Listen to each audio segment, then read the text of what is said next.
Can you live in a van full-time in the summer with a dog? We can now, but we almost couldn't. For 9 months, we have been traveling through Mexico and Central America chasing summer. In this video, I'm going to show you how we went from we can't keep doing this to comfortable, the full setup.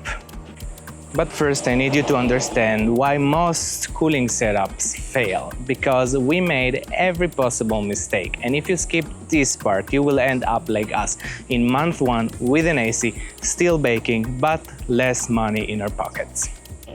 Here is something that nobody told us before we started. Heat gets into your van in 3 different ways, and if you fight only one of them, you will lose.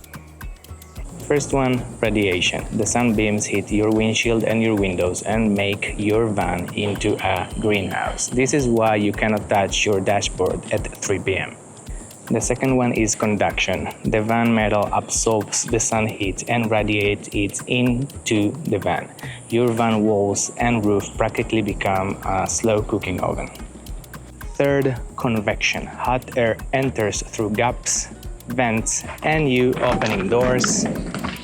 And once it's in, it stays. Most people buy an AC and they think they are done. But they've closed only one door. The other 2 are still wide open. We did exactly that. Here's what happened, and here's the system that actually works. For the first 6 months, we have traveled in the US. First day, northern states, then the West Coast, following good weather. And honestly, we didn't think about cooling at all. 1 roof vent, 1 marine fan, that was our entire setup. But then we crossed into Baja, and we realized everything south of here is going to be hot. Not uncomfortable hot. Can't function, can't think, can't leave our dog in the van hot. And we had to work. Sarah has a remote job, I do freelancing stuff and try to make something out of this YouTube. So we couldn't just park at the beach and wait for sunset. We had to make this van livable during the day. So we did the first step that everybody thinks is the answer. So we found a shop in Mazatlan that installs AC units for trucks, and they agreed to try to install it in our van. I sent them a few pictures of where I want to put it in the back door, and they agreed to do it. So we went for it. Why? Because it's compact, is efficient, and it runs on 12 volts. I actually connected the electrical part to our EcoFlow system myself. You know, I'm pretty comfortable with this kind of stuff. And once we turned it on for the first time, it was amazing. We had cool air in Mexico in the summer, and we thought we solved the issue. But we didn't, not even close. Here's what happened. We installed our AC at the back of the van. So the back of the van became a pretty nice area to live in.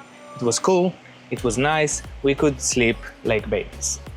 But the front of the van, which is barely insulated, keep being the most hot part of the van. So we practically created 2 zones in the van, a hot one and a pretty cool one. And we still couldn't keep working during the days. Chasey, by the way, figured it out pretty quickly. She is a smart dog. She realized that the back is pretty cool, and since then she has marked the bed as her area. And this is the moment when we realize that cooling a van is not a one-thing solution. It's a layer-by-layer solution. So we have decided to attack the next issue, which is balancing the temperatures inside the van. So we added 2 additional marine fans. In total, we have 3. These fans are organized in a series to push the cold air from the AC to the front of the van. These fans solved us an additional problem, and they are not optional, because if I turned off even one of them, you immediately can feel the temperatures raise at the front of the van. After all, people think that AC is going to solve the entire issue, but it's not. You need a series of solutions, because without air circulation, you will not be able to cool the entire space. The next thing we did is something that we should have done in the beginning, dealing with the forehead of the van. I don't know if you call it this way, but that's how I call it. This is basically a sheet of metal that is covering the front of the van, the upper front of the van, from side to side. and we have never insulated it. So I've decided to add reflective insulation above this covering, just pushing it to the back, side to side, and let me tell you, it dropped the temperature of this space dramatically. Right now it's super nice for the touch, just as this part, which is 100% inside the van. But the bigger win was the windows, because radiation don't usually come through the metal. It comes mostly through the glass, and we had to deal with that. And let me tell you that these internal coverings do not solve the issue. It actually traps the heat better inside the van. So let me show you how we did it. Yep. External reflective window covers, because if you put them in the inside, the heat already enters your van, and once it's inside, it stays inside. So we have decided to add this, and the difference is dramatic. I mean, we tried our internal covers in the midday, and the heat entered and the glass was too hot for the touch.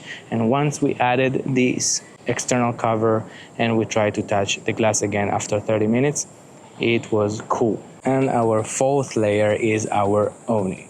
And let me be honest with you, this layer is optional, because you can not always plan how you are going to park your van and if this side is going to face the sun. But once you can control this, it adds another layer that prevents conduction from the van metal towards the inside, and it means that the AC needs to work less harder. And that's not it. Once we had all 4 layers up and running, we found another 3 tweaks that you could do to squeeze every bit of efficiency out of your system. And this cost almost nothing.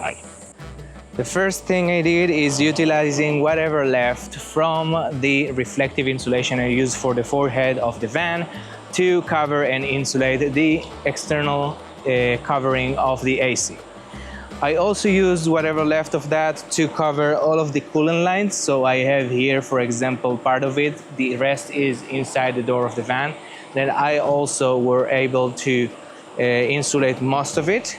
And the third one was shortening the power cable of the AC that is connected to our EcoFlow system to lower the resistance of the system and therefore lowering the power consumption. After doing that, the power that the AC draws drops about 5 to 10%, depends on the mode it's working on. So I'm pretty happy with that. So that's how everything works together. The AC creates cold air. The cold air is pushed by the 3 fans from the back of the van to the front of the van. The insulation, the reflective insulation in the forehead and the reflective covering of the windows prevent the sun from entering the van and heating up the space. And the 3 tweaks we did at the back with the AC prevent us of drawing more power than the AC actually needs. And here is the one mistake you cannot do. Do not turn on your roof vent while the AC is on. It might sound obvious, but sometimes memory muscle after living long periods in the van, it's just, turning on stuff when you see them. So make sure you don't do it, because the efficiency will for sure lower down. And if you take one thing from this video, take this. You cannot cool a van with one product. You need a setup.